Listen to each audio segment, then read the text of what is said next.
विपक्ष को छोड़िए, असदुद्दीन ओवैसी हैं, ओवैसी साहब को क्यों नहीं बनाते आप ओवैसी साहब सांप्रदायिक दंगे भड़काने की बात करते हैं। नहीं, ऐसा उनके ऊपर कोई 400 फ्रेम नहीं हुआ, आज तक कोई FIR तो नहीं हुई उनके ऊपर। कोई दिखा दीजिए FIR है कि आप हमें एक भी FIR दिखा दीजिए असदुद्दीन ओवैसी के ऊपर हुई हो। बता रहे हैं असदुद्दीन ओवैसी बढ़िया अल्टरनेट है, आप उनको बना सकते हैं प्रधानमंत्री, वो देश को चला सकते हैं बढ़िया बेहतरीन तरीके से। 2 बार पिछले चुनाव में मोदी जी जीते हैं, तब वो 0% वोट भी नहीं लेके आ पाए हैं और आप उन्हें प्रधानमंत्री की छवि में देख रहे हैं। बताइए मैडम, आपने क्वेश्चन किया था कि मोदी जी नहीं तो और कौन, तो हमने बता दिया कि असदुद्दीन ओवैसी हैं, उनके अलावा वो एक ऑप्शन है हमारे पास देश में। देश के लिए एक एक्सपीरियंस्ड बंदा चाहिए चलाने के लिए, ऐसे नौसिखिया। तो मनमोहन सिंह जी एक्सपीरियंस बंदे थे क्या जब उनको PM बनाया गया था? उन्होंने देश के पहले PM थे क्या? वो भी तो PM बने थे, 10 साल उन्होंने राज किया। बैकअप बहुत सॉलिड था, तो असदुद्दीन ओवैसी के ऊपर क्या प्रॉब्लम, उनके साथ क्या प्रॉब्लम है बताइए? उनके अंदर क्या बैकअप नहीं है? मदरसे में बैठने वाला, मदरसे में बैठने का क्या देश चला सकता है? मदरसे में बैठने वाला क्या MP नहीं बन सकता या PM नहीं बन सकता या क्या इस देश को नहीं चला सकता? ये कहाँ लिखा है? प्रधानमंत्री की छवि के लिए सांप्रदायिक व्यक्ति चाहिए या फिर जो तो फिर पब्लिक ने उनको MP क्यों बनाया, फिर मेंबर ऑफ पार्लियामेंट क्यों बनाया? तो मुस्लिम बहुलों ने उनको MP सेलेक्ट किया। तो मुस्लिम बहुल उनको PM भी बना देंगे, तो मुस्लिमों के द्वारा चलेगा देश। जब आप कहते हो कि हिंदू धर्म की बात करते हो, सनातन धर्म निरपेक्ष है हमारा देश। जब आप भाई साहब ने अभी बोला कि सनातनियों ने उनको PM बना दिया, तो मुसलमान उनको PM बना देंगे, इसमें इशू क्या है? इसमें झगड़े वाली बात क्या है? जिसकी वोटिंग पावर ज्यादा होगी वो PM बन जाएगा। मदरसे का वोट नहीं है, देश का वोट है, धर्म निरपेक्ष वोट है। मैडम, आप अगर बात करते हो PM की, निष्पक्ष PM की, अगर आप उसमें हिंदू वर्ड नहीं लेके आते हो तो हम PM मोदी जी को देखना चाहेंगे, लेकिन आप कहते हो कि हिंदू PM। अगर आप हिंदू करेंगे ओवैसी को, ये बताइए। भाई साहब ने बोला ना कि सनातनी हिंदू जो है वोट डालते हैं PM जी को और वो PM बनते हैं, तो हम कह रहे हैं मुस्लिम भी तो 22% है, वो भी वोट डाल के PM बना सकते हैं असदुद्दीन ओवैसी को, इसमें इशू क्या है? तो मुस्लिमों को यदि ओवैसी साहब को कोई हिंदू वोट देना चाहिए, किन मुद्दों पे देगा वोट? इन मुद्दों पे कि जब सब निकल जाएंगे तो हम आएंगे। एक बैरिस्टर आए थे, उनको आपने महात्मा गांधी बना दिया। एक बैरिस्टर आए, उनको आपने बाबा साहब अम्बेडकर साहब को आपने भारत रत्न बना दिया। असदुद्दीन ओवैसी जी, इनको भी आप PM बना दीजिए। बात करूं, बैरिस्टर ये भी है, लंदन से इन्होंने भी लॉ की हुई है। फायदा क्या होगा? फायदा देश को अच्छे से चलाएंगे, इनको नॉलेज है, लॉ की नॉलेज है, देश को चलाने की नॉलेज है, MP है। लॉ का व्यक्ति देश चला सकता है। तो मोदी, अगर गांधी जी लॉ के बैरिस्टर थे तो वो अगर राष्ट्रपिता महात्मा गांधी बन सकते हैं, अम्बेडकर साहब अगर लॉ के बैरिस्टर थे, लॉ करके आए थे लंदन से, वो अगर राष्ट्रपिता बन सकते हैं, तो असदुद्दीन ओवैसी प्रधानमंत्री क्यों नहीं बन सकते? गांधी और ओवैसी का कोई कंपैरिजन है क्या? कोई कंपैरिजन नहीं है, वो अब इस दुनिया में नहीं है, ये दुनिया में है। महात्मा गांधी महात्मा थे,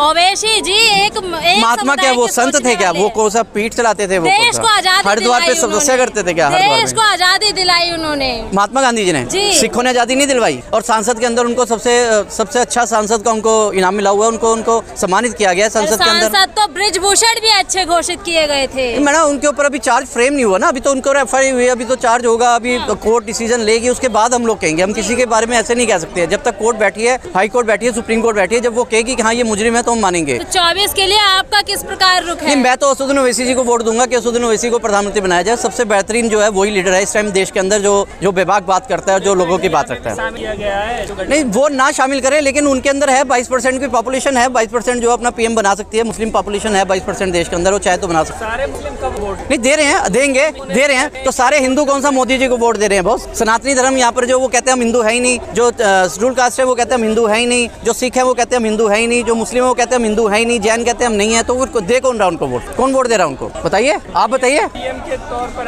आप PM के तौर पे नहीं, पहले जो है ना, पहले MP को वोट दी जाती है, PM के तौर पे नहीं दी जाती है। पहले एरिया के अंदर मेंबर ऑफ पार्लियामेंट को चुना जाता है। लोग कहते हैं ओवैसी को भड़काते हैं। सर, वो भड़काते नहीं है, वो अपनी बात रखते हैं, बेबाक अपनी बात रखते हैं। अगर भड़काते तो उनके ऊपर चार्ज फ्रेम करो ना, आप FIR करो, उनके ऊपर डाल दो, उनको जेल के अंदर। ऐसे वक्तव्यों का क्या मतलब है कि जब मोदी चले जाएंगे, योगी चले जाएंगे, तब क्या होगा? ये तो सीधा सनातनियों को टारगेट कर रहे हैं ना। नहीं, हम सनातनियों को किसी को टारगेट नहीं कर रहे हैं, हम किसी कौम को टारगेट नहीं कर रहे हैं। हम एक बात कर रहे हैं, अगर आप बात कर रहे हैं कि मोदी जी, आपने पूछा ना उनका अल्टरनेट, उनका और कौन सा अल्टरनेट मांगा है, तो हम प्रधानमंत्री मोदी ने अपने आप को 2024 में प्रधानमंत्री घोषित कर लिए हैं, क्या कहेंगे इस पर? नहीं, वो तो ऑलरेडी प्रधानमंत्री हैं, प्रधानमंत्री घोषित करे ना करे क्या फर्क पड़ता है? लेकिन ये तो कॉन्स्टिट्यूशन राइट है, लोगों का जो कॉन्स्टिट्यूशन राइट है, जो वोटिंग की एक पावर है, जो भीमराव अम्बेडकर साहब ने दी थी, वो उसके बाद तय होता है कि कौन PM बनता है, कौन नहीं बनता है। प्रधानमंत्री मोदी कह रहे हैं कुरकम छिपाने के लिए विपक्ष इंडिया नाम यूज कर रही है। नहीं, इंडिया नाम यूज करना कोई नाम बदल कोई इशू नहीं है, कोई भी नाम रख सकता है। ये देश हमारा स्वतंत्र है, कोई भी किसी नाम को भी रख सकता है। कोई उन्होंने जो उसको डिटेल में बताया INDIA है, उसका अलग मतलब बनता है क्या इंडिया। आपको घोषित करना, पहले से भविष्यवाणी करना, ठीक है? जब नहीं देखिए, अब मैं अगर घोषित कर दूं कि असदुद्दीन ओवैसी साहब जो हैं वो इस देश के प्रधानमंत्री बनेंगे 2024 में, तो घोषित करने से कुछ नहीं होता है। बाकी सब नंबरों के ऊपर डिपेंड करता है। अभी अब विश्वास प्रस्ताव जो भी घोषित हुआ है, जो भी हुआ है वो भी वक्त बताएगा, तय बताएगा। अभी वोट से अटल जी की सरकार गिर गई थी। नहीं, वो टाइम चला गया। आजकल ईवीएम का मशीन है, आजकल ईवीएम मशीन का टाइम है। आजकल वोट की पावर नहीं रही है, आजकल ईवीएम की पावर रही है। जिसके पास ईवीएम की पावर है वो वोटिंग राइट अपने पास कर लेता है। बाकी रही बात, अगर जैसे हम लोग मनमोहन सिंह जी की बात करते हैं तो उनके टाइम में एक भी अविश्वास पत्र जो है आज तक पारित नहीं हुआ। और लेकिन ये बात है कि जो भी बने हैं उनके अविश्वास पत्र हुआ है, पारित हुआ है, यहाँ भी पारित हुआ है। ईवीएम से बन रही है सर, मैं नहीं कहूँगा ईवीएम से बन रही है, लेकिन ईवीएम के अंदर कुछ तो लोचा है, क्योंकि जो ईवीएम को ये खत्म नहीं कर रहे हैं। काफ़ी कंट्रियों ने ईवीएम को खत्म कर दिया। जहाँ से ईवीएम बनी थी उस कंट्री ने भी ईवीएम को खत्म कर दिया। वो भी उस कंट्री में भी ईवीएम को चुनाव नहीं होता है। आप बैलेट से हार मान लिया है। नहीं, हार नहीं बोलेंगे, लेकिन हाँ, अब ये स्वतंत्र है, हमारा भारत है, यहाँ पे स्वतंत्रता है सबको अपनी अपनी अभिलाषा प्रकट करने की, अपनी सोच रखने की। अगर वो प्रधानमंत्री बनना चाहते हैं तो अभी भी समय है। कुछ ऐसी नीतियाँ लाएं जो लोगों के काम की हों, जो लोगों के काम आए। क्योंकि अभी तक जो नीतियाँ आई थी वो नोटबंदी या फिर जो भी था GST, ये जो भी नीतियाँ थी आम आदमी के काम की नहीं थी। प्रधानमंत्री मोदी जी ने देश की इकोनॉमी ट्रिलियंस में कर दी है।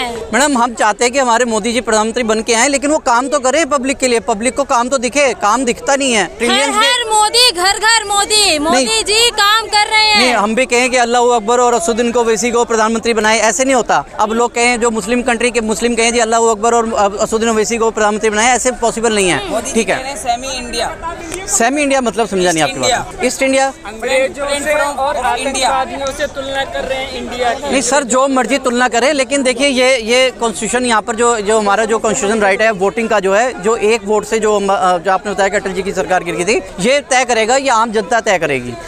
आम जनमानस भी कह रही है इस बार 306 से ज्यादा सीटें जिताएंगे भाजपा को। नहीं देखिए, मैं तो शायद मोदी जी को वोट नहीं दूंगा। बाकी यहाँ जो इतने लोग खड़े हैं, इतने में से आप सर्वे करिए, सभी लोग मोदी जी को वोट नहीं देते हैं। अच्छा, इंडिया के प्रति आपके क्या विचार है? इंडिया हमारा देश है, हम लोग अलायंस जो बनी है। नहीं, अलायंस जो बनी है वो देखिए, एक जब तक